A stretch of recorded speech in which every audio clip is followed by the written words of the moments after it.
Good day, everyone. This is the continuation of Raneline's report, Developing Object-Oriented PHP. Using objects in PHP scripts. Up to this point, all of the PHP scripts you have written contain procedural statements that did not rely on objects. Many of the skills you have learned so far will help you to construct object-oriented programs, working with database connections as objects. PHP allows you to connect to and manipulate MySQL and other types of databases using either procedural statements or object-oriented techniques. Defining custom PHP classes. Classes were defined earlier in this chapter as the code, methods, attributes, and other information that make up an object. In PHP, classes more specifically refer to the data structures that contain variables along with functions for manipulating the variables. The term data structure refers to a system for organizing data. Some of the data structures we have already used include arrays, text files, and database records. The functions and variables defined in a class are called class members. Class variables are referred to as data members or member variables, whereas class functions are referred to as member function or function members.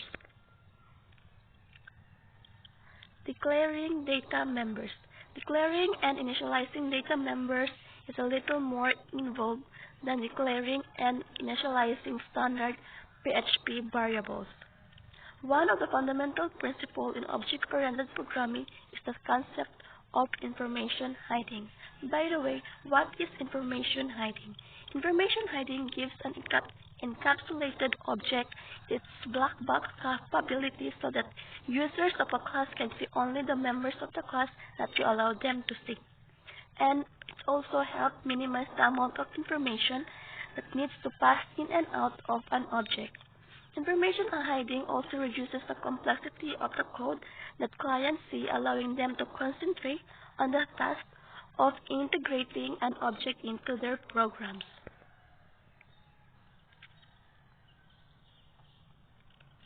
The principle of information hiding states that class members should be hidden when other programmers, or sometimes called clients, do not need to access or know about them.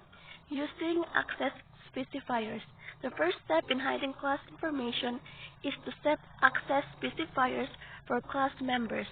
Access specifiers control a client's access to individual data members and member functions. There are three levels of access specifiers in PHP. First, public. Second, private, and protected. In this chapter, you will study the public and private access specifiers.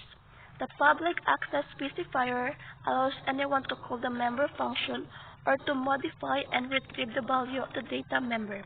The private access specifier prevents clients from calling member functions or accessing data members and is one of the key elements in information hiding.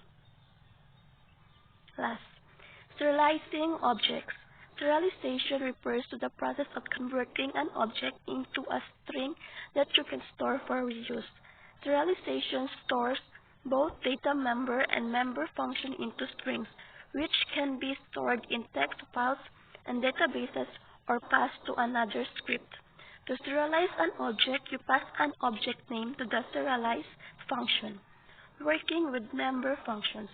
Member functions are usually declared as public, but they can also be declared as private. Public member function can be called by anyone, whereas private member functions can be called only by other member function in the same class. Thank you.